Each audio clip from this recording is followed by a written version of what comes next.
Welcome to our cloud panel, our Oracle on-premise ERP customers lost in the cloud. My name is David Alvarado. I am a principal consultant with Ellison. I am also the director of our cloud ERP practice, and I'm going to be your moderator for this particular panel. I'm going to go ahead and introduce all of our panelists, starting with Hari. Yeah, thanks, David. Hello, everybody. My name is Hari Candidai, and I run product strategy for a company called Rimini Street. We are an independent support provider for Oracle and SAP applications.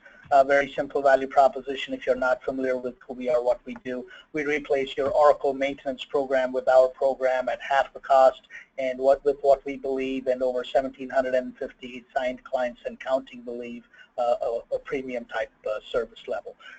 Looking forward to a very valuable and a relevant conversation today, David. Excellent. Johnny, you want to go next?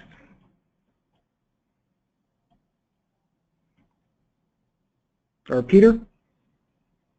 Yeah, hi everybody, it's Peter Kerr here from FX Loader.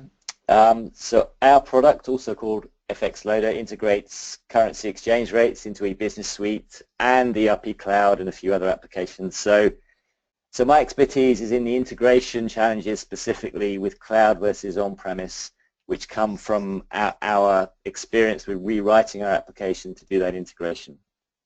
So looking forward to talking about that today and all the other aspects of cloud. And then we have Tim Scott. Great, thank you, David. Yeah, my name is Tim Scott. I work for CSS International. I'm the Vice President of Cloud ERP. CSS is a Oracle-only partner who works with JD Edwards eBusiness and cloud customers, and also works with customers who are interested in platform as a service and infrastructure as a service. And a lot of our customer stories are those of coexistence between an on-premise solution and a cloud solution alongside with it. And I'm very excited to meet all of you today. And then we have Tracy McMullen. Hi everyone, my name is Tracy McMullen and I'm with Interrow Consulting. I'm an Oracle ACE Director, and with Interrow I am the Director of Product Strategy. I and my company, we focus entirely on EPM, Enterprise Performance Management Solutions. So this is your budgeting, forecasting, your profitability, cost management, your BI and reporting applications. And so recently with the cloud, we've been implementing tons of the EPM cloud solutions, and I'll be able to help address and answer any questions from an EPM cloud perspective. Fantastic. I think we've got everybody, so I think we're going to kick off with a quick polling question. And we're going to go with, what is your largest motivator for moving to the cloud? Oh, sorry. And what timeline are you considering a cloud project?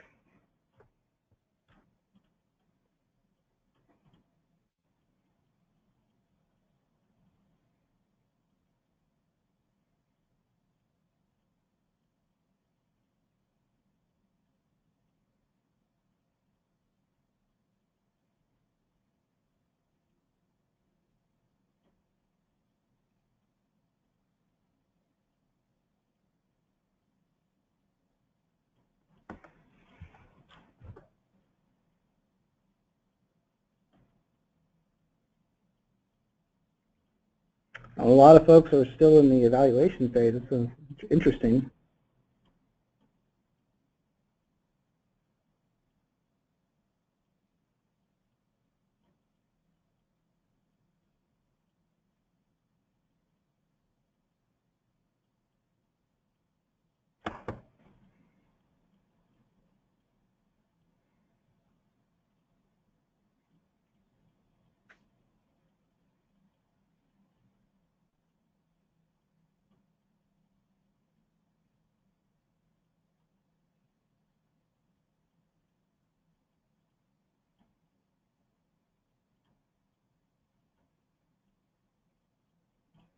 And we've got about 80% that are actively participating.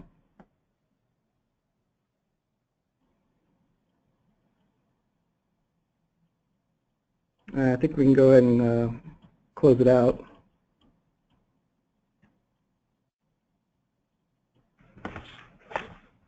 So it looks like the majority have chosen that they are still evaluating cloud as the right for your business. We've got 15% at currently implementing cloud strategy, 20% in the next 12 months, and 8% in the next 3 years. So hopefully this, for those of you in the 58%, hopefully this presentation will kind of help you in making a decision and determining your next strategy for your next cloud implementation.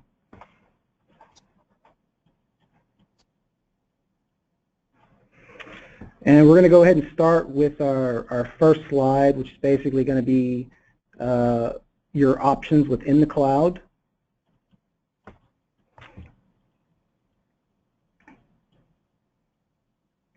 And basically, these are, what are your options going to cloud? You have your business processes as a service, your software as a service, your platform as a service, and your infrastructure as a service. And we'll get our various panelists kind of discuss your options and what is kind of best for you. I can start right now. My current projects are basically kind of hit the SaaS and PaaS, software as a service and platform as a service, implementing cloud ERP with the financials offerings and the different options, payables, receivables, cash management, etc. And we've done some PaaS development for folks. The rest of our panelists, what is your experience with these options? So I can go next and talk about the EPM, or the Enterprise Performance Management Cloud offerings. Most of the EPM solutions are going to be part of the software as a service. So there is now a planning and budgeting cloud service, or PBCS, to do all of your forecasting, enterprise planning needs. It could also be a very focused planning solution or forecasting solution. So if you've got daily sales forecasting, you now have some cloud technology to support those requirements. Oracle has also recently introduced prepackaged enterprise planning budgeting solution service as well. There's also solutions to do profitability and cost analysis, financial close, so FCCS, financial close and consolidation cloud service. There is a just recently announced tax reporting cloud service. So most of the on-premise EPM products have been moved to the cloud. There is a few that are still coming, and most importantly, that's going to be the S-based cloud, which they're actually going to be rebranding as Oracle Analytics Cloud. Hopefully that we're going to see that in the next couple of months. So, and that one will be a little bit different. That will actually be a platform as a service, and it will include some business intelligence cloud options and data visualization cloud options as well. So most, from an EPM perspective, most of the options available to you are going to either be a software as a service or a platform as a service. Excellent. From an ERP perspective, I can definitely talk to financial management. It's a very, very powerful application within ERP.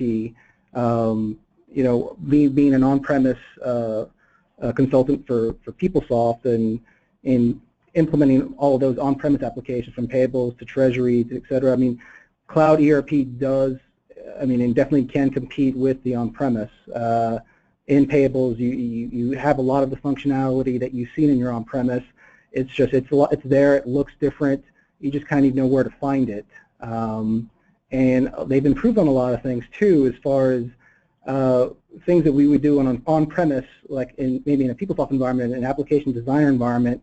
It's actually, a lot of it's available in BI Publisher, which is great from a functional perspective, because functionally now I can go in and I can develop a check layout on my own, or I can develop a payment format for processing payments to a bank. The expense integration, the payables is there. So it's definitely a very, very powerful application. Yeah, and if I may add, this is Hari. I go back to the poll result. 58%, I'm still evaluating if cloud is right for my business, right? I think this is a great way to think through that. That's how I see these options, because based on what we speak with our clients, there's still so much of confusion. What does cloud really mean? Is it all of these? In fact, I would add another one, database as a service as well, which is coming up. But to your point, is it ERP cloud versus my delivery option? Am I looking at infrastructure as a service? Is that my first step to the cloud? Interesting questions, right? Am I ready to take my on-premise ERP application and make that my first step to the cloud, or is there another way to test the waters? Those are the kind of questions that we get, but I think fundamentally, I mean, taking a step back for this group, based on what we hear from our clients is we all need to know what each of these truly mean, and hence you can make the call if it's right for your business. Is it a delivery option, an infrastructure, a hosting option versus a moving a software to the cloud? That would be my comment on this one.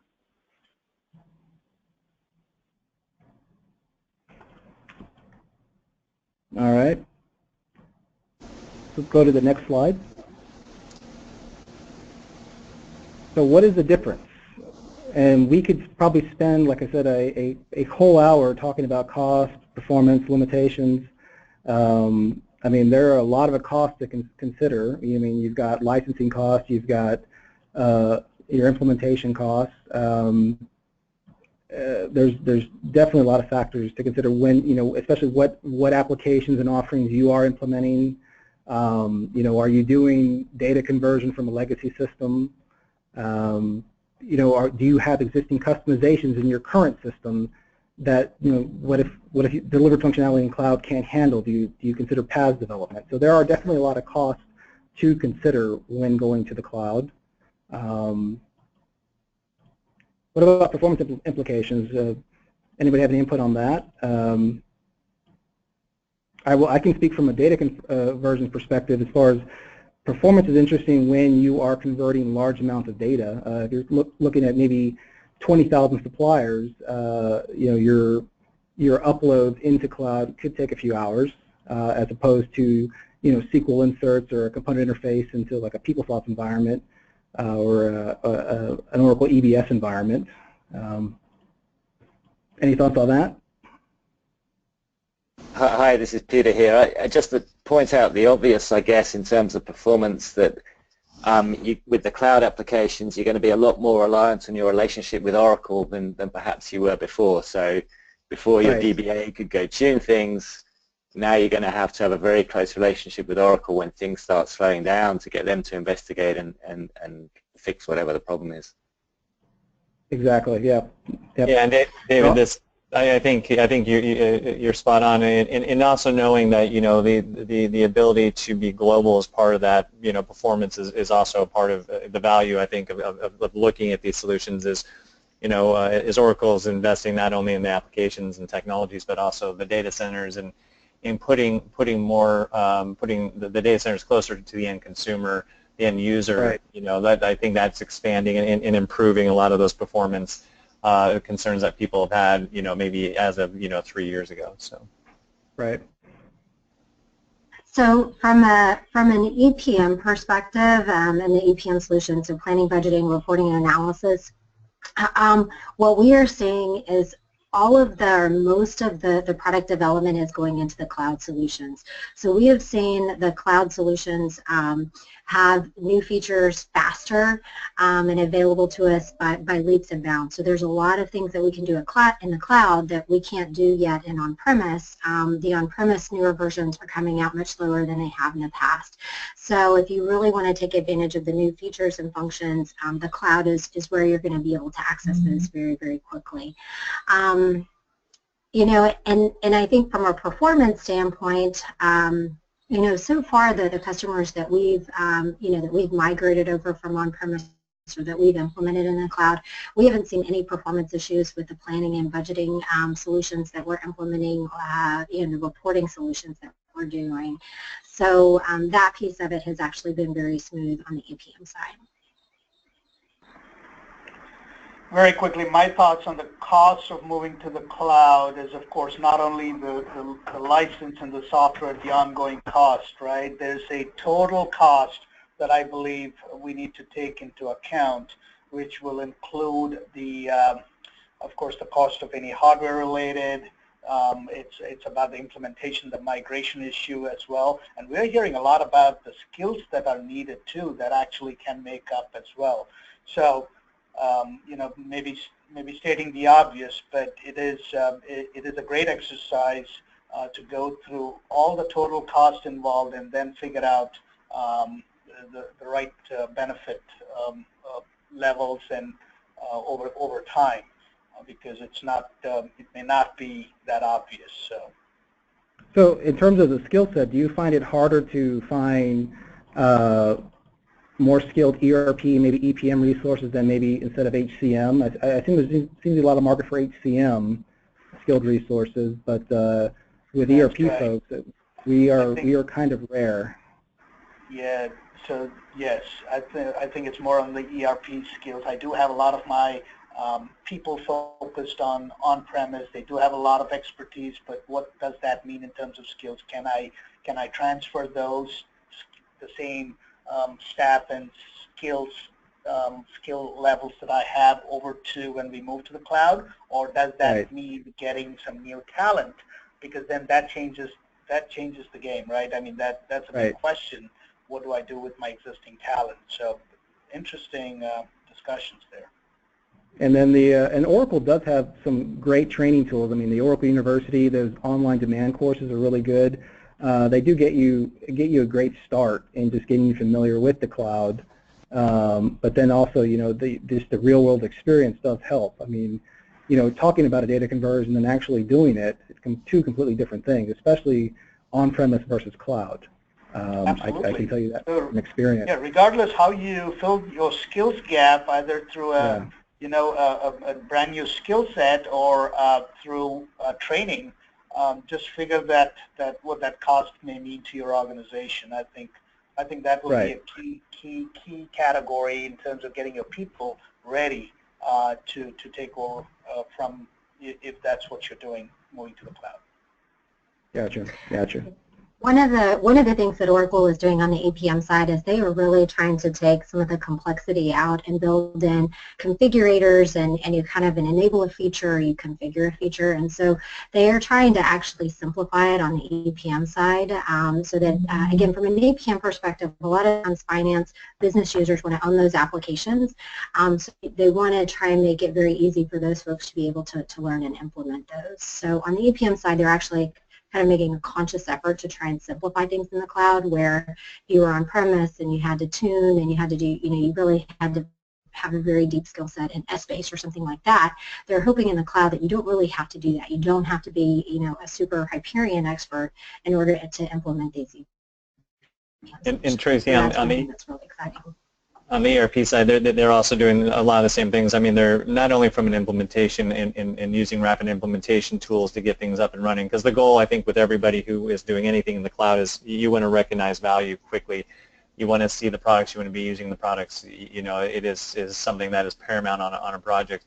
But then the user adoption, I think, to your point, a lot of the graphical interfaces, a lot of the social media tools they built in, the self-service look and feel, those are really to help people get into these products without having to think so much about having to take 6 months of training prior to being able to do a financials application or procurement. So I think they're doing a lot to make the user interface a lot easier to consume for people who are not used to the cloud products from Oracle. And then we also have the mobility too. Some of those applications work, I mean, you download them from the Play Store or iTunes Store, like for expenses, and they pretty much work out of the box as long as your configuration is established in your environment. I downloaded the mobile expense app earlier this week just to test out some things, and I was amazed. I really loved the interface. It was impressive.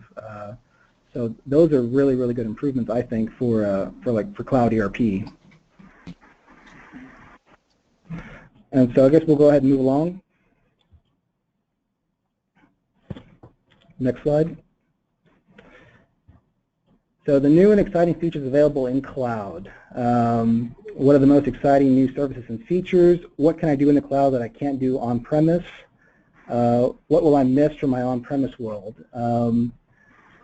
I will say that the spreadsheet uploads, especially if you build your own accelerators to work with those spreadsheet uploads to load configuration, I think that's a pretty good tool. I know in the on-premise world we have a variety of tools at our disposal, whether it's, in the PeopleSoft world it's your component interfaces or just straight SQL. or just keying stuff in, but I really think the rapid implementation tool, when you combine it with an accelerator from your legacy system or another tool, works great. I think the way that like your business unit functionality in cloud, if we're comparing it to a PeopleSoft application, the way you assign security is actually much more improved. And I talked about earlier about BI Publisher. BI Publisher within cloud, I think, is way more robust than it is on, in on-premise. I was quite amazed that a lot of things that I would do or rely on a developer for, with an on-premise system or a tool, I can actually do myself in BI Publisher. Whether it's through OTBI or it's through, just building a data model, building a report, or modifying an existing report. What would I miss from my on-premise world? Well, just, running SQL Developer. That was a big one for me. That was a big one to kind of leave behind. I mean, I'm using XML Publisher and SQL to do my normal SQL Developer duties, but I do miss being able to run a SQL Developer query against the cloud database. I don't know how you guys feel about that. Based on what you just said there, what will I miss from the on-premise world? There was one bullet in the previous slide, David, that I missed. I was thinking we were going bullet by bullet, but what are the challenges? One of the things that we keep hearing is, what will I miss from the on-premise world? The biggest thing from an ERP perspective is customizations. How do we migrate our customizations? We've invested a lot of money, a lot of time and efforts, and as one customer said, whatever I have in place today fits me like a glove. What happens to all of that when I move to the cloud, and what does that mean to my business processes? Will I lose all of those customization benefits? So that's one thing we keep hearing that they'll miss from the on-premise world. And going back to one of the challenges, again, I think we talked about it, it all boils down to, if I do that, then what is the cost of doing it, and ultimately what's my ROI when I do decide to move to the cloud? But what one of the panelists said, which was really fascinating when we started this discussion, is it's all about realizing value quickly, right? And the first point there is about all the new exciting service and features that are available today. It's an exciting time when it comes to the cloud. There's so many technologies, so many opportunities, social, mobile, big data.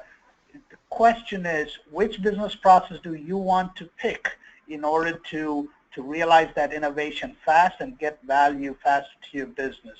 I think it boils down to that. And is ERP the place to start versus, we keep hearing Gartner and Forrester, everybody talk about system of record versus systems of engagement.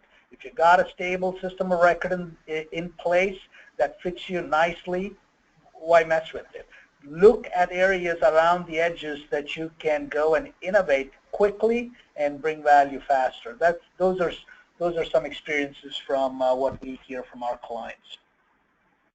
And so one of kind of in response to that, and one of my new and exciting cloud service and feature that I'm excited about is there's a new cloud solution called Profitability and Cost Management Cloud Service. And what that solution allows you to do is pull in data and a very easy tool to manage very simple to complex allocations so that you can determine your profitability by customer, by product, or for your services.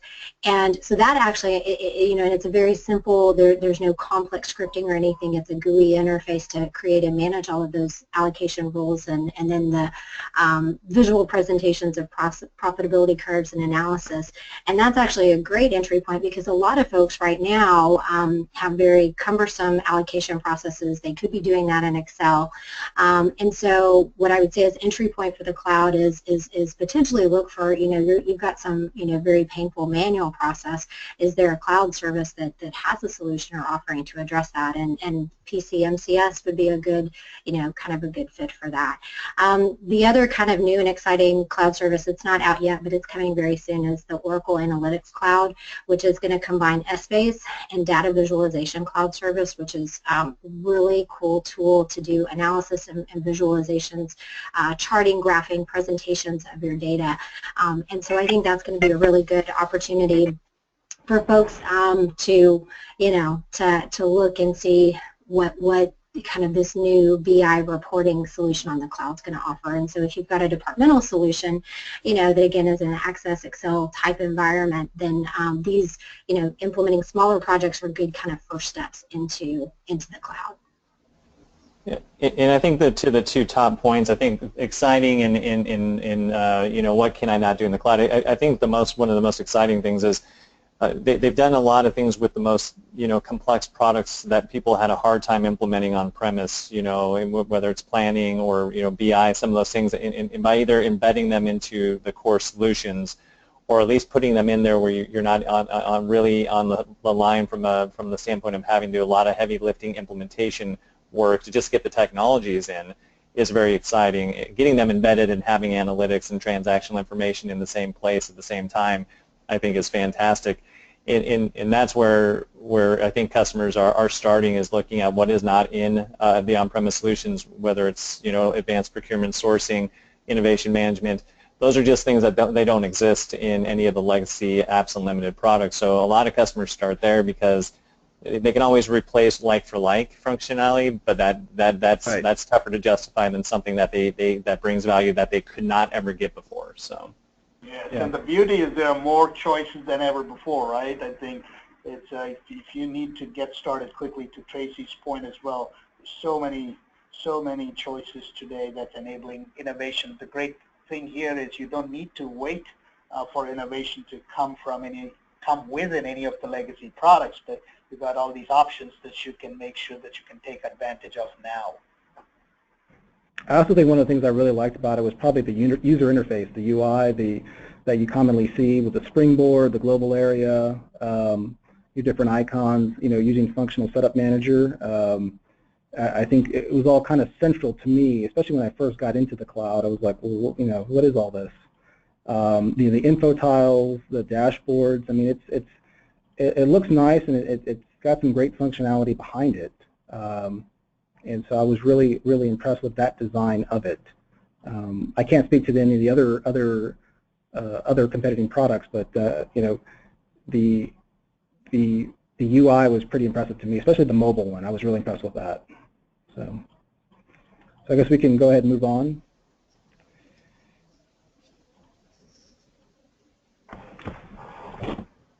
So migrating to the cloud.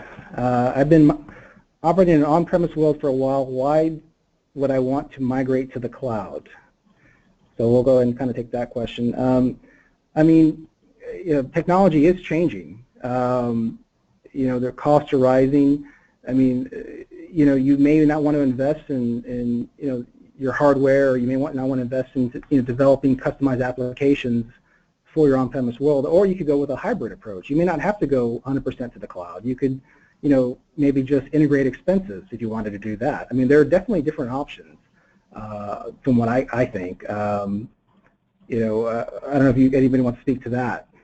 We'll go these question by question, because there's quite a bit of them. So. Mm-hmm. I like the way you said it. I think there are options, David. This is hybrid IT. It's becoming more and more prevalent, right? And I think it's for that reason. I think the reason or the purpose of this webinar itself is, our customers at this crossroads. I've invested millions in my on-premise. Is it the right thing? Which the poll said 58%. Is it still the right move for my business? So I think you hit it. I think you said you don't have to go 100% to the cloud. Make sure that you keep in place what you need to. Maybe if it's a core mission-critical ERP system, keep it in place. And then if you want to absolutely pick your particular process that you want to move to the cloud. I think we just heard supplier or sourcing and procurement as an area. There are so many great options there. Maybe that's one way you could do and integrate it with. One particular report comes to my mind for this audience. It's a Gartner report that I recently went through. Gartner has these hype cycles and all of that, right? So one of the points, I think 2 points this report made. The first thing it said was, when it comes to which is very interesting. I didn't realize that. SaaS operational ERP. They call it SaaS operational ERP, or for our terminology, it's probably cloud ERP. they put it at what was called peak of inflated expectations. And they said that priority is still 5 to 10 years away for like-to-like functionality and all of that.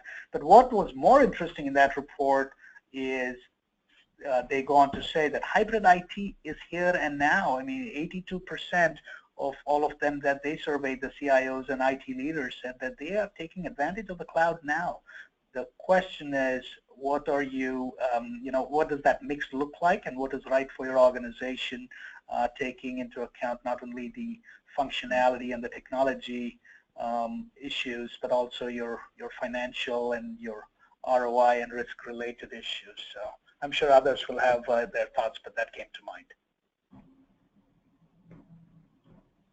And then what are the challenges to migrating to the cloud, and how do you address those challenges? Well, I mean, I think that I think you hit it, Hari, on the head basically with the customizations. Addressing customizations is probably one of the biggest ones. Yeah. Oh, huge. Think about any of the companies. Even if you are a mid-sized company, the chances are you're moderately to heavily customized for different reasons, and rightfully so, right? Over time, you've made sure that it served its purpose best. And we get asked all the time, what happens to my customizations? And I think there's a presentation after this, but it is a huge, huge topic. It's not only that, it's also what does it take to migrate to the cloud if I'm considering an ERP migration versus something that I can pick around the edges, or something that I can pick from a any of the other engagement type solutions. BI is another area. You could look at, there's some great solutions out there for BI or mobility. We talked about mobility, David. So there's some great enterprise mobility solutions, or procurement type solutions. Do I start there rather than mess with my ERP and forego my customizations? Interesting questions we get asked all the time, and that's what companies need to look at and decide what's right for them. And I definitely think companies that are definitely looking to migrate, this probably kind of relates to the next question as far as what's a good first step to migrating to the cloud. I mean, companies should consider investing in a roadmap. Let's take a hard look at our existing business processes. Let's take a hard look at what do we need, what do we have now, that what can we live without? That you may not get like in a 4-week or 5-week requirement session for an implementation project. I mean, you definitely, I think that really helps, just kind of mapping all that out and say, okay, well, is cloud right for me right now, or should I maybe wait till release 12 or 13 and see what new functionality is there? Or, maybe I just do, expenses, or maybe I just implement EPM, and then I still, operate with my ERP. So I definitely think that, doing a roadmap, internally or externally, just and just taking a hard look at what you do now, that definitely helps. The roadmap concept absolutely so important. I think one of our clients said it best. For them, it was this is a $4 billion global paint coating company. Huge operations, multinational, continuous acquisition mode, etc. Right. The CIO said it best. He said for him, it was less about cloud or on-premise. It was not about that, but it was, to your point, David, the roadmap. It was about looking at the overall big picture and taking a best-of-breed approach if he had to versus a best-of-suite. When do I make those challenges? So at the end of the day, the bottom line is cloud is an attributed or a dimension for him, as he, if I recall the way he said it right, it was to help them realize their strategy. It's a means to an end, and their end is not about forcing and moving everything to the cloud. Not at all. Cloud is a way to get there. It's all about that roadmap that you talk about. Is what is the right thing for me to do, given where I need my business to go and where we are evolving as a business, and take that step back and then identify the areas where you do want to go to the cloud, because it's absolutely beneficial, and we should take advantage of all the new technologies and the new disruptive technologies that are out there, cloud, social, mobile, etc. Versus what do you want to keep in on-premise? I love the statement about it's a means to an end. It's not about, their end is not about the cloud. So just thought I would share that. Yep. David, I think something else about being in the cloud is just learning how to be using a cloud platform, and I mean that from the standpoint of change is constant, and for customers who you know, if they're ready to be always on the latest release and learning how to always be adopting new patches and new releases, new updates, that's great if that's how the company is used to being run. But I think for a lot of people, that's why we say start slow, is get used to learning how to work with Oracle in a SaaS model where you have you have things that are always changing and you're always testing and you're going to optimize, and that's why I think to the point earlier about getting off customizations and maintaining things like that will free up a workforce to manage, you know, kind of ongoing change. At the same time, the customers who are always on the latest releases of product of Oracle always have the highest customer satisfaction, because they're getting the most out of their subscription or maintenance dollars. So I think just being ready to be in the cloud and changing your infrastructure and changing your releases and things like that, that's just a big part of this that we always recommend why people should get in and get used to that. And then the more you get used to it, the easier it is long term for no matter what cloud or SaaS product you take. So. Excellent. And the last question is, will implementing cloud solutions require a partner? Should I expect shorter implementation times? I can start with this. I mean, I highly recommend a partner. You know, it's especially when we have the expertise in implementing, you know, different product offerings and options. Will you expect short implementation times? I think that's kind of relative just to what you have now and where you want to be. And like I said, I think a roadmap definitely helps with that. So it could really vary. The project I'm working on right now was estimated probably 1 or 2 years, but they are a very, very large organization. So we're going with a phased approach. First 6 months it was just corporate, and then we're phasing everybody else in to the cloud. So you know, it could take some time, just depending on the organization itself. Hari, any experience, recommendations? What would you say? I think absolutely. If you don't have the skills, I think a partner, David, makes total sense, right? Make sure that you find the right partner. In terms of implementation times, I think I go back to the point. What am I trying to do? Is this a solution that I'm that I think is a quick win for me, and not what me as an IT, but is this going to help meet a business need, and what is that need? And if I'm focused on that as an IT executive, I think everything falls in place. It's not about just being forced to move to the cloud just for the sake of it, but if we keep the focus on the business, and that's why it depends, right? How long does it take? If you're talking about an ERP or even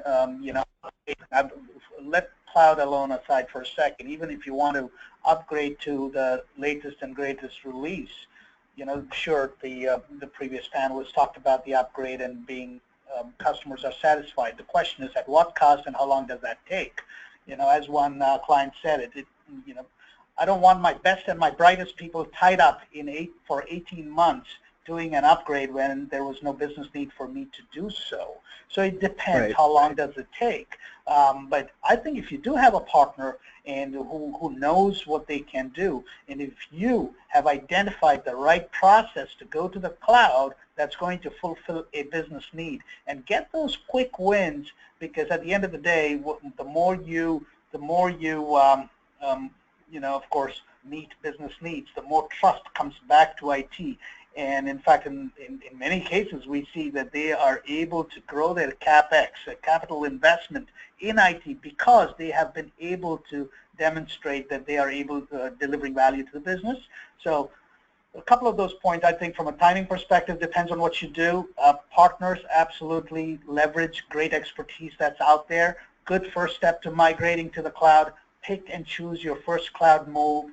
Get an A+ in it. Make sure you get show the business value, and then as the previous panelist said, get used to going to the cloud selectively and strategically. So I wanted to I wanted to just kind of contribute a little bit on the EPM side for migrating to the cloud. And what we've seen is we have seen a lot of folks migrate from on-premise Hyperion planning into the planning budgeting cloud solution fairly easily. And what we're seeing is hardware is coming up for renewal and they need to purchase new, and they're saying, well, should we purchase new hardware or should we go ahead and move to the cloud? And so we're definitely seeing folks do that from a planning perspective, and for the most part it's been a pretty seamless transition to the cloud. From a closed perspective, HFM is the market leading close solution for on-premise, and there is a new financial close and consolidation cloud service. And right now, FCCS is not quite up to, doesn't have all the features and functions of HFM. So if you are a long-standing HFM customer, you wouldn't necessarily be migrating to FCCS right now. So I mean, you can definitely use FCCS from a new implementation standpoint, but as far as kind of full parity on features and functions, that is still being developed. Same thing, we're getting, again, a lot of questions about Essbase. And if we have a very extensive on-premise Essbase environment, as soon as the cloud comes out, are you going to be ready to migrate?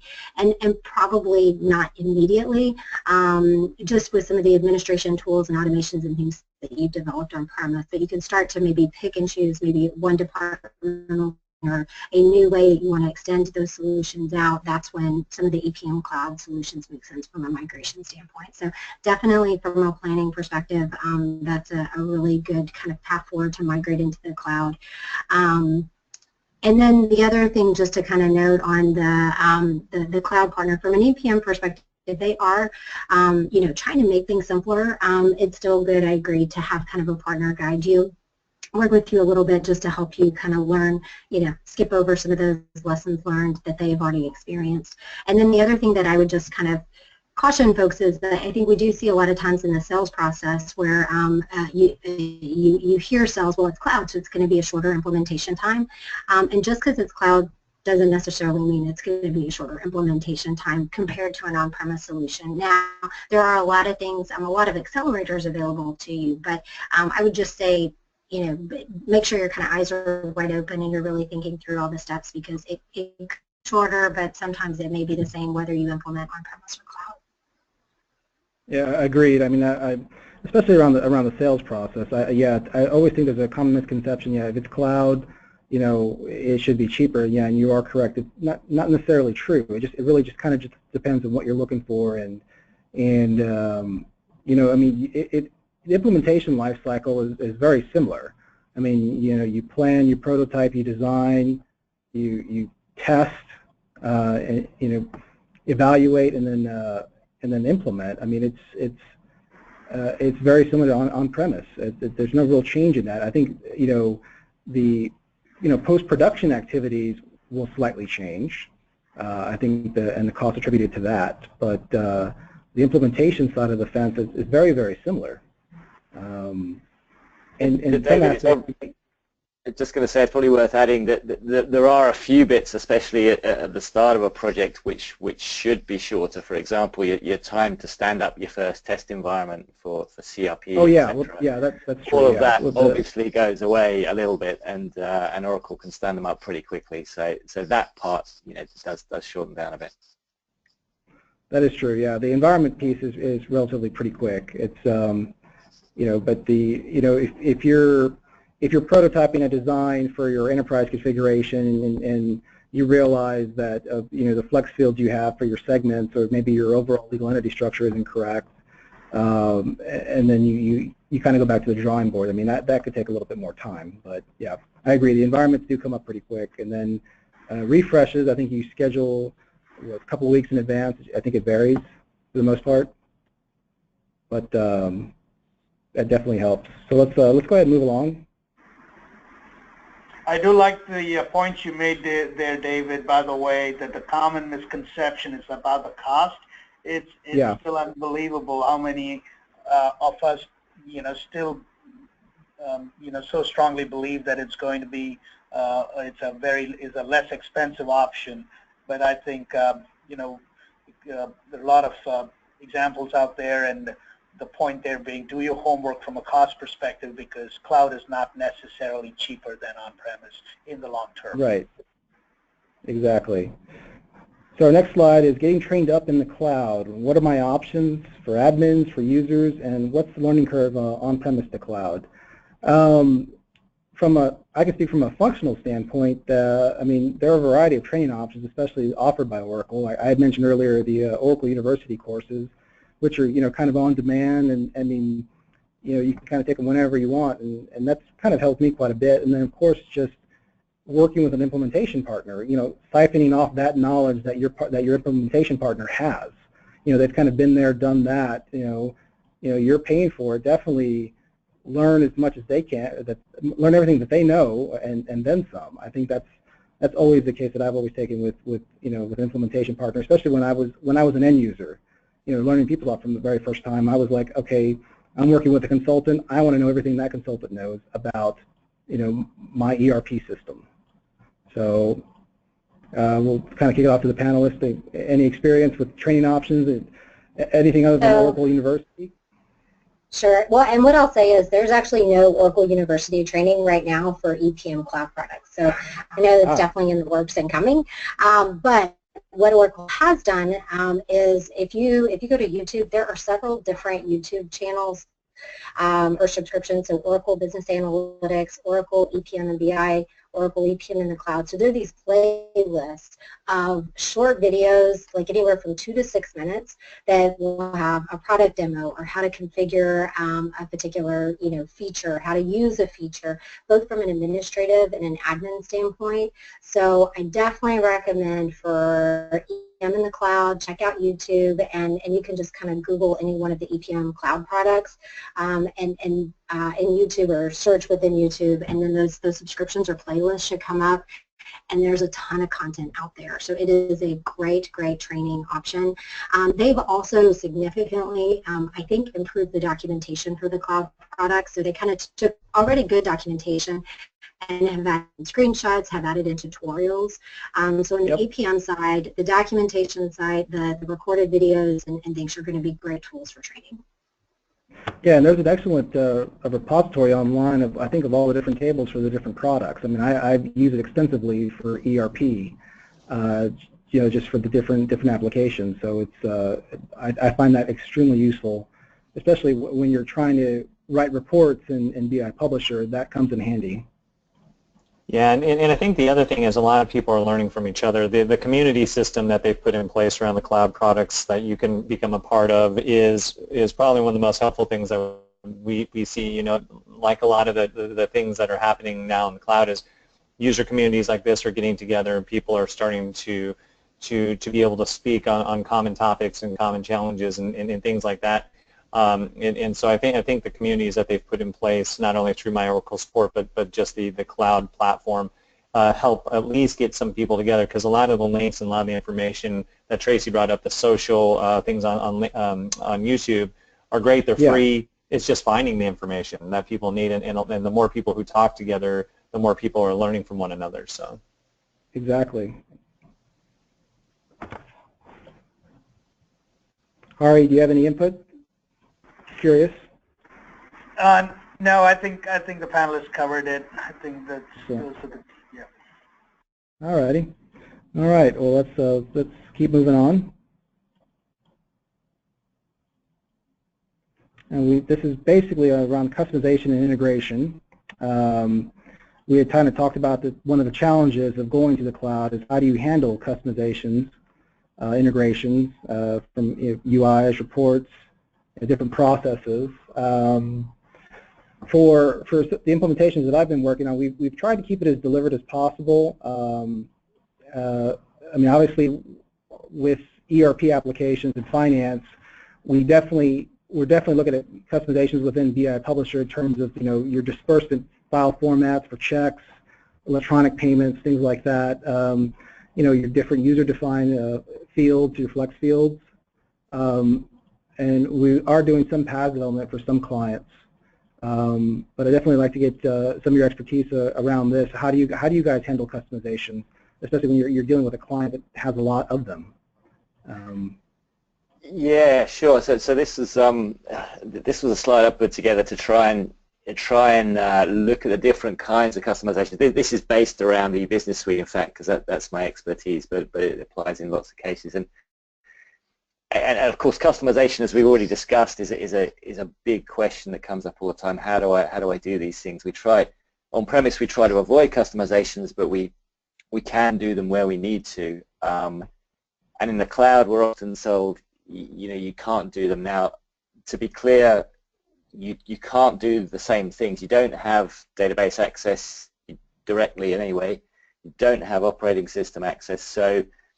But we still need to do a lot of these things. Extend to hold our data, reporting. We need to integrate. So how do we do some of these things with the cloud? We can use paths. We can do certain things within the application. So I think if you hit next, there should be some graphics appear here. All right, let's go to the next slide. Yeah, so this was an attempt to say, okay, which of these things can you do within the application? So user interface, personalization, certainly. We have Page Composer, creating your own screens. We can't do it in the application, but we can do it with paths outside the application and link it. Reporting, yes, BI Publisher, Oracle Transactional Business Intelligence is the other option. We don't need things like FSGs because we have the more Hyperion-based reporting in the GL. So I'm talking really here about ERP Cloud mostly. Integrations, again, we used to do those through direct access to open interface tables and direct access to database APIs, which we don't have anymore. But we do have web services, we do have file-based integrations, and the next slide talks about those a little bit, in each of those a little bit more detail if you want to move forward. So again, primarily I'm talking here about the Fusion Foundation-based applications, so ERP Cloud, HCM Cloud, Sales Cloud. Tracy will talk about EPM, I'm sure, a little bit, but on a user interface we have Page Composer. It's like personalization in eBusiness Suite and other applications, but a bit better. There is something called Application Composer, but be careful, that's only available for Sales Cloud. Now, Application Composer does allow you to create your own pages within the application and your own objects, effectively custom tables. Very powerful stuff, but only in Sales Cloud, not available in HCM or ERP or any of the others, as far as I'm aware. But we do still have descriptive flex fields, so we can capture that extra information in the way we always used to. So Peter, we actually, I think they've just recently changed that. We've actually used Application Composer for an ERP application because it uses a common foundation between sales, HCM, and ERP. So I think that's maybe a recent change in the usage of Application Composer, but we were able to create some custom extensions for ERP, and it actually worked very, very, very nicely. It gave us direct access to the data that we needed and things like that within the instance. So okay, that's interesting. Yeah. So certainly until recently that was certainly the case, but it sounds like the case has been made within Oracle to do that. So that's great news. Yeah. If we go to the next one, we'll look at reporting a little bit. So BI Publish has been called out already, and as been mentioned, that is the only place I'm aware of where you can still write SQL. So you can write an SQL query to get to your data. I have heard Oracle say that may be removed at some point. My personal opinion is that will be difficult to do because so many people have built things and rely upon it. And we have OTBI, which is basically a bunch of subject areas and fields and folders you can pick and create reports without needing SQL. And the web services point here is that both of those, BI Publisher and OTBI, after you've run the report, you can call a web service. So this is a way of doing outbound integrations as well. So you can write some custom report to get whatever data you want, and as the output, call a web service to go off to somewhere else, some other system, wherever you want it to go, sending that data from the report. So that's a way of doing outbound integrations. Yeah, I Would you will want to say add that on reporting? one of the first things about BI Publisher was basically when I got into the cloud was, okay, where can I write SQL? I'm a SQL guy. I need to know where I can write it. If I don't have SQL Developer and that was it. I felt a whole lot better. So Yeah. and then of course OTBI is great for folks that don't know SQL. I think it's a great tool. As long as you know your subject area, you know how to do the joins. I think you're good. Sure. And then the next slide talks a little bit more about the other kind of integration, inbound integrations.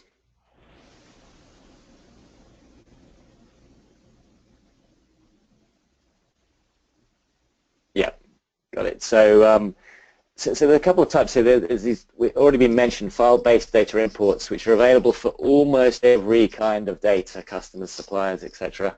And then there's web services. So a file-based data import itself is not fully automated. Web services allow you to fully automate, obviously.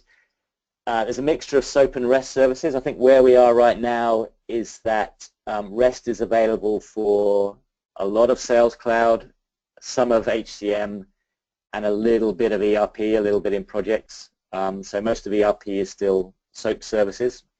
I believe Oracle are moving towards REST entirely. But those web services, to be fair, are not available for every type of data. But what Oracle have done is release a SOAP service called ERP Integration Service, which effectively allows you to automate any file-based data import. So the file-based data imports cover a wider range of data. With the release of that web service, you're able now to automate those as well. So have a fully unattended, fully automated integration. So I think we have on the next slide a little bit more about the file-based import and how it works. Yeah, okay, so this is just showing what the process in a file-based data import. Download an Excel template, populate the data, click a button to generate a zip file. Then in the application, you upload that to the Universal Content Manager and you submit the relevant ESS jobs to upload and process that data.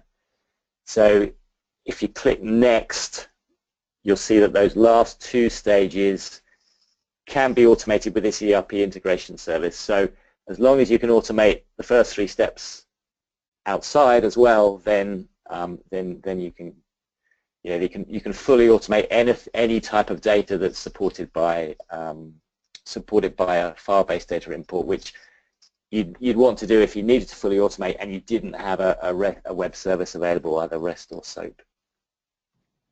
Yeah, a perfect example would be invoice integration from a legacy system, that you're keeping online. You definitely would want to build an integration for that and use the FBDI layout for invoices to go into Cloud ERP. And so that would be a pretty good example. Sure. And then I think the next slide talks about the different PaaS services you can use to help you with that. So, calling these web services, developing something around an FBDI doesn't have to be done in PaaS. You can put that stuff anywhere. But Oracle now has a pretty rich set of PaaS services that you can make use of. So, database cloud service, obviously a database in the cloud. You can do lots of things with a database. Java Cloud Service, especially the Java Cloud Service SaaS extension, is built to extend the SaaS applications with new pages, screens that have the same look and feel as the application itself. So with that service, you get a database and you get a rapid development kit to help you create ADF pages that look and feel exactly like the SaaS application. Then you can integrate them via the web services. Integration cloud service, that's more a drag and drop with some of these web services, built in already, so you can very quickly connect different types of data together without having to do all the web service calling yourself. And then you have SOA cloud service these days and process cloud service, both based around SOA that you may want to use if you have significant orchestration requirements. And finally, application builder cloud service is one of the newer ones, and basically a citizen developer type application builder to build an application that uses your data in the SaaS applications and does something custom that you need to do.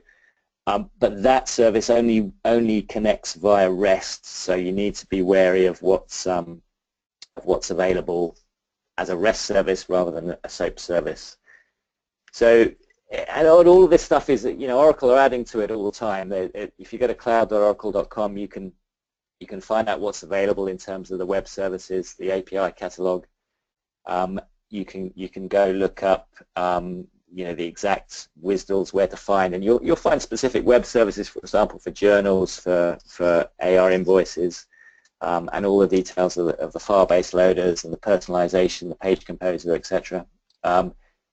Finally, it's also worth looking at the Oracle Cloud Marketplace, because it may be what you're trying to do, you know, is something someone else has done, and the Marketplace has a bunch of applications on there available that are pre-built and available to purchase, or some of them are free to do various kinds of integrations and extensions. So I guess overall, you know, I'd say you don't have that same access that you used to on-premise, which is why people get concerned about customizations, but there's, generally speaking, a way to do almost everything. Your customizations are not going to be ported across. You know, you're not going to click a button and you're going to get them all. You're going to have to do them in a different way. Sometimes they're more difficult, sometimes they're a little easier, but you know, the PaaS services are growing all the time and help you out with that. If anyone else has experience of some of those PaaS services and how useful they've been.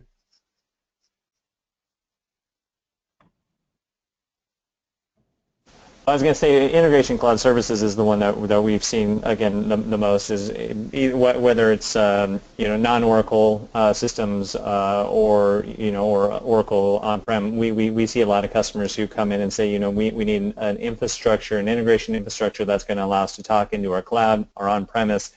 And we've seen, you know, with the adapters and the tooling that they deliver, we've seen a lot of high value in ICS. And that has been something that is, again, it's probably the most versatile integration platform that I've seen from Oracle when it comes to pre-building and pre-delivering a lot of content. And a lot of customers, you know, are eager to use this going forward. So that's the one we've seen the most in our integration space.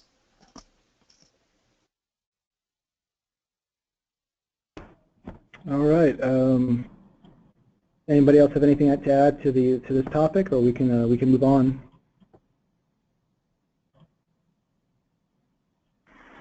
No, I think we covered it, David. But you know, very quickly for the group, I think the bottom line is to understand the pros and cons. Right. This goes back to the fundamental differences, in my opinion, between customization versus configuration. What is it? I think Peter said it. There's certain things you can do, certain things you cannot do, and you know, you are able to make you know, changes to the code in customization, and you just can't do that with configuration. You're able to change some settings, etc. So just understand those. I think knowing the pros and cons is very important. You know, I just recall a conversation with the CIO of a large chemicals manufacturing company. The problem they have is, you know, over time, they have about close to 12 million lines of custom code. Imagine that. I mean, there was a reason why they did it. 12 million lines. It says that meets all their needs. They've increased automation. They've improved accuracy. They've got some time savings. So yeah, sure, it took them a long time to do that, and you know, cost them, you know, money, etc.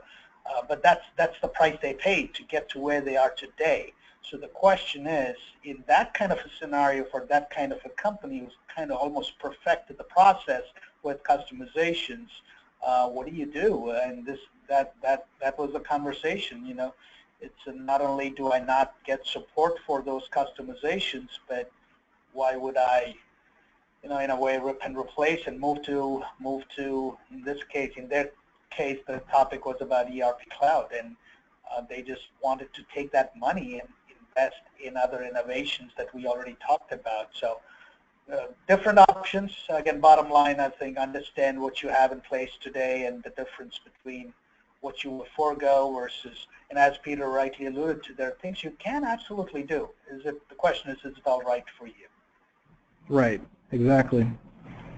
And that's kind of a reoccurring theme with cloud, you know, what is right for you and what should you do. So exactly. All right, let's keep moving on. Compromises and sacrifices must be made. Yep. And we'll talk about data conversion. This is kind of a little near and dear to me just because I've been working with data conversions with ERP probably the last year. Suppliers, invoices, projects. One of my other counterparts is handling a lot of HCM data conversions, and it's definitely a little different from on-premise. And we just talked about the FBDI uploader in the last segment. I've always found it I found it challenging quite a bit because once something's in the cloud, it's hard to get it to remove if it's not in a interface table. If it's in one of the actual physical tables, you're going to need help from Oracle or an act of God sometimes. In a test environment, I mean, it's not so bad, but we've already kind of talked about the conversion flow as far as getting the data from the legacy system, mapping it to the ERP cloud formats. A lot of times, if we go to the next slide, I think we talked about the different loaders, FBDI and the ADFI.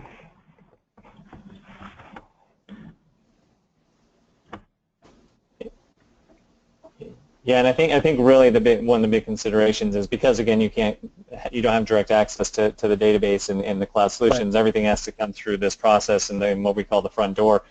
But I think the difference in tooling between FBDI and ADFDI is really one is built for higher volumes and the other one's built for lower volumes. What we recommend for people who are going through this process is if you're looking at suppliers and customers and a lot of those things, there's a template for both.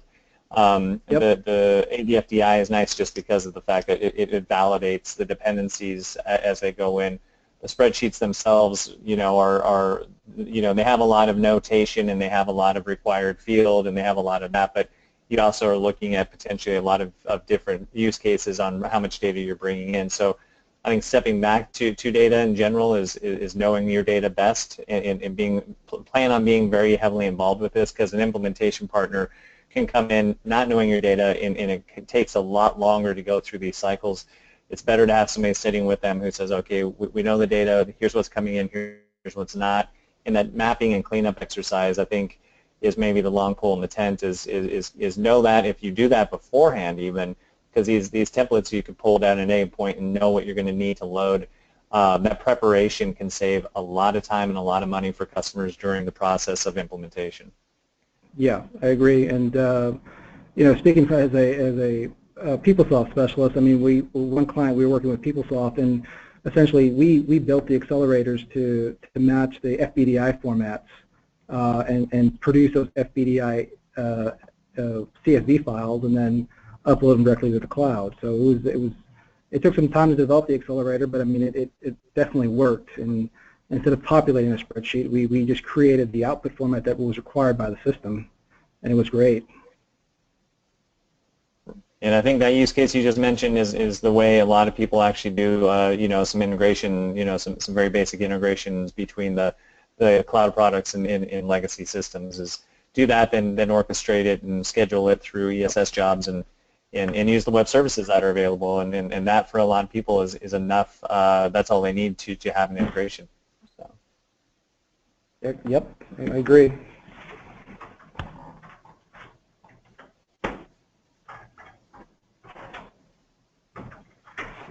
Do we have any other input from any other panelists around data conversions? I mean, I could spend hours talking about mine. I mean, the volumes that I've worked with, I did a supplier conversion for about 20,000 suppliers, and I will say that it was a very interesting process, going from PeopleSoft to cloud, and a very good learning process too. So, but like I said, in the end, the accelerators definitely did help us.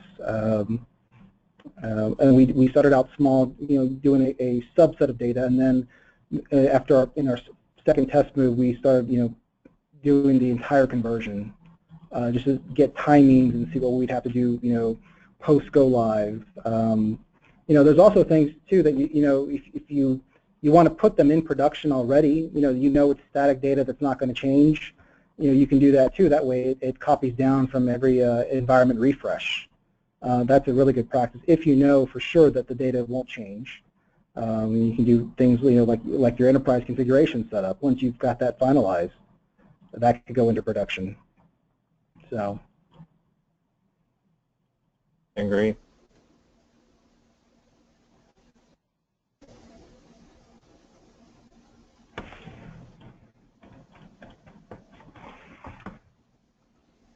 All right, well, we've got a quick time check. It's I think we've got 15 more minutes left in this particular session. Do we want to cover any other topics? Well, I know I'd like to make sure we have enough time for Q&A. There's always a lot that we could talk through, especially in areas like conversion and customization or integration and configuration, things like that. But I think for the most part, it's making sure we have a chance to hear from the audience and see what kind of questions, concerns that maybe we can address either this time or on the next panel. So. Yeah, and it looks like we have a few questions already. I think we might have covered one of them. Trying to go through them in this little application. Yeah, if nobody has any other input, we can start with some Q&A, just some of the questions from the attendees. Yeah, and David, if you hit the arrow out button next to the X on the questions tab, it'll expand it so that you can read them easily. If you want me to read them, I'm more than happy. Yeah, if you could go ahead and read them, because my browser here is a little funny. I can't see it. I'm trying to expand the entire thing. Yeah, that's fine. Right. And go ahead and tell me if we've already answered this, but can we touch base on the benefits and role of the CSM for clients? I know. I'll take a crack at that. So I know one of the things that a lot of people will see, at least on the ERP side, is you will hear the terms ISM, which is an Implementation Success Manager, and the CSM, which is a Customer Success Manager, and a lot of questions are asked about who's who and why would I need to talk to two people. The reality, I think, that Oracle is looked at is every customer needs to be a success, and hopefully every customer is going to be a reference. And ISM is really there to make sure through the process that the customer has the ability to escalate and talk through issues, support problems, bugs, along with the partner who's involved with them. Their role in life is to act on behalf of Oracle and as your software vendor through the implementation process. As you go through that process, you'll always have as a customer success manager, but you'll then have that customer success manager kind of be there for you beyond go live date, and have them available to say, okay, there's always new things coming, there's always new changes, and that CSM is there to continue to make sure you're successful and happy with the products you're on now, and maybe if there's other products down the road that you may be looking at as a future phase or addition down the road. So the customer success manager's role is to make sure that long-term relationship with Oracle is there, where an implementation success manager is more there through the process of just the project. And those are kind of the differences between the ISM and the CSM. Excellent. I guess we can go with the next question. Okay. What is the integration strategy for those that plan to maintain on-premise ERP solution while looking to adopt new cloud solutions? Will Oracle/JDE provide a solution or a set of tools? I think we kind of covered some of this with a hybrid approach. And during the so I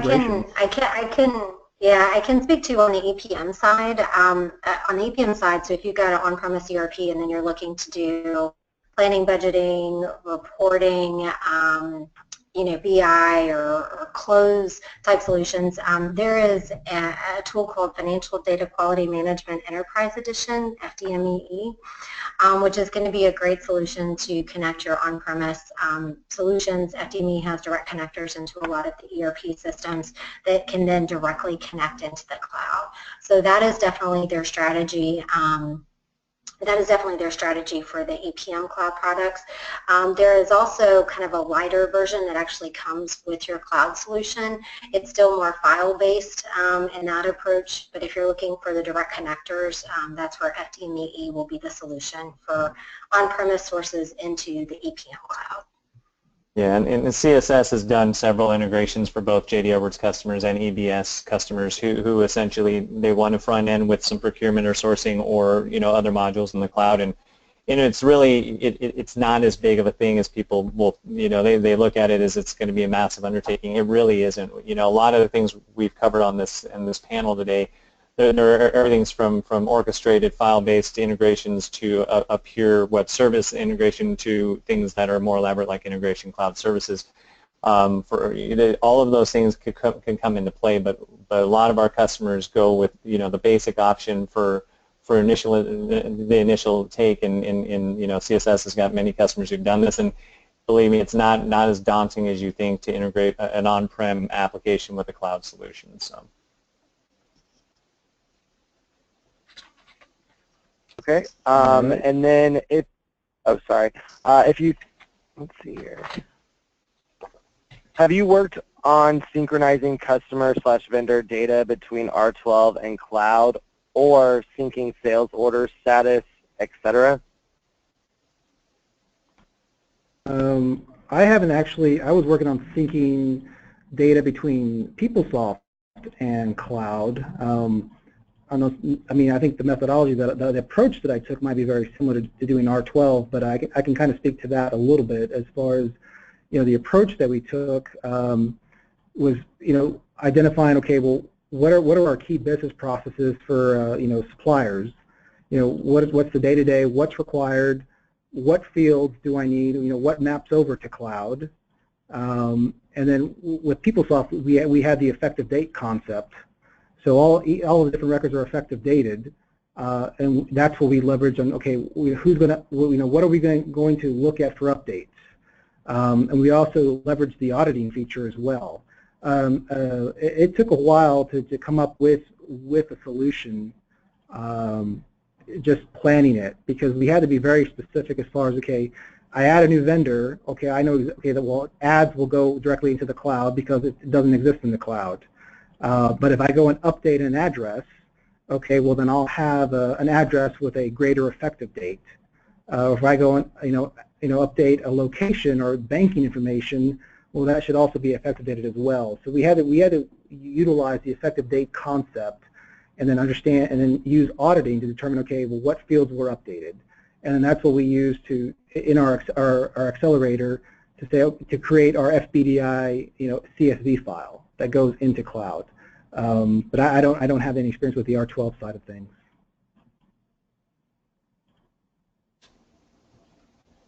I don't know if anybody else could speak to that.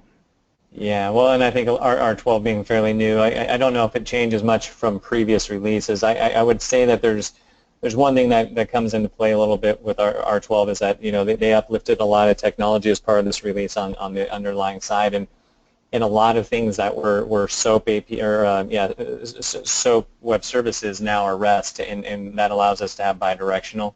That should gratefully improve the ability to keep things inbound and outbound and synchronized.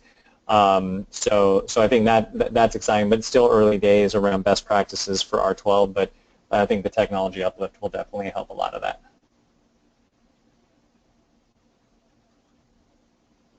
Okay. Can you share some details about the security and privacy options in cloud applications? Well, I think you might have just hit on probably one of the biggest things in Release 12 is they uplifted and continued to try to simplify the security, both from an access and then also the provisioning of roles and things like that. you know, one thing I would look at, and you can see a lot of these things online and through the website, on Oracle's website, is they've taken an interface and they've made it a much easier graphical interface to say, you know, what are my roles, what are my data roles, what are those things that you need to do from a security standpoint. Authentication is fairly straightforward, but really it's back down to what can people have access to. That graphical interface is there to kind of show you the dependencies. So it's been really a lot different from release to release, but you know, this latest release has got a massive amount of change around security. Auditing and approvals are those other things that kind of go in line with that. Is all of your approvals, your hierarchies and your roles, those things are all integrated. Auditing is another part of the product that I think a lot of people don't leverage enough, is the ability to naturally turn on auditing to see what change is happening and who kind of initiated those changes. So those are things, again, back to why you would select a partner and work through this. Is when you come into it, these are a little bit foreign for anybody who's using a legacy product, but the security infrastructure is robust, it's graphical, and really it does trigger and launch a lot of the downstream approvals and auditing capabilities that are built into the product. So.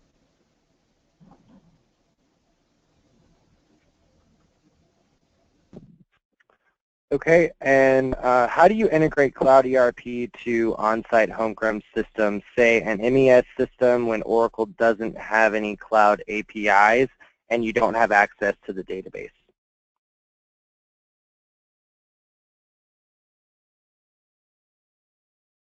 I think, as we sort of said on the integration part, if there is no web service for the kind of data you're trying to integrate, then you may be able to do it through a file-based data import, because those can be fully automated through that specific web service ERP integration service. So there's lots of good documentation about that particular web service. So if you've got a file-based import that matches the kind of data you're trying to move across, then I think that would be the best place to go to try and find that. I haven't come across a situation where there wasn't either a web service or a file-based data import. Maybe there are some. I don't frankly know how you'd solve it in that case, but hopefully there is one for what you're trying to do.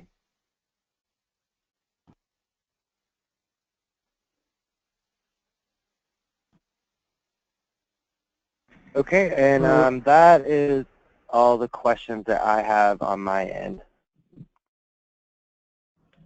Okay, quick time check, about 3 minutes left. Kind of any closing thoughts?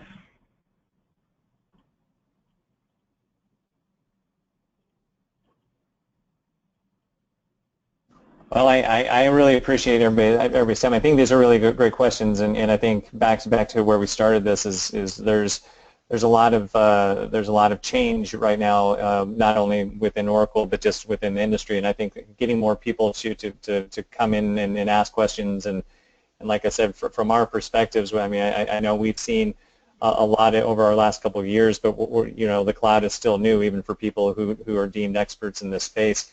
So I think it's great to kind of see this progression. I think every year it's going to be drastically different, as it was when these predecessor products launched in the late 90s. Is I think a lot of change is going to happen, and it's going to not be slowing down, but probably accelerating over time. So I think keeping people connected like this is fantastic. Yeah, I agree. I agree. I think you said it. It's exciting times, in my opinion. A lot of great new technologies out there to take advantage of. It goes back to where we started. What is right for you, and being able to find the right combination. You know, if you're marching towards a hybrid IT model, might be a great place to start, and looking at what immediate impact you can have on the business, and you know, how can you best innovate with what you have in place today, and doing it quickly and at a less cost to the business, I think is a great model. Definitely agree. I actually kind of learned some things on this this webinar. Especially, I want to definitely take a look at this application composer. That, especially for ERP, that sounds kind of interesting. So it's one of my takeaways with that. But I definitely appreciate a lot of the insight and knowledge that everyone has provided. I think this was a really good webinar for me. So I think for everybody else. Yes, thank you. Yep. Alrighty then. Well, I do want to thank everybody for participating. I want to thank everyone for attending. And if there's no further questions, I think we can call it a wrap. Yes. Thank you, everybody. Yeah, absolutely, David. I would like to tell everyone that this session is being recorded, and we will have it online within the next 24 hours. And as a member of OAUG, I'd like to thank all of our panelists and attendees for joining us today. And please look out for future e-learnings with us, and we appreciate you attending. Thank you. Thank you. Thank you.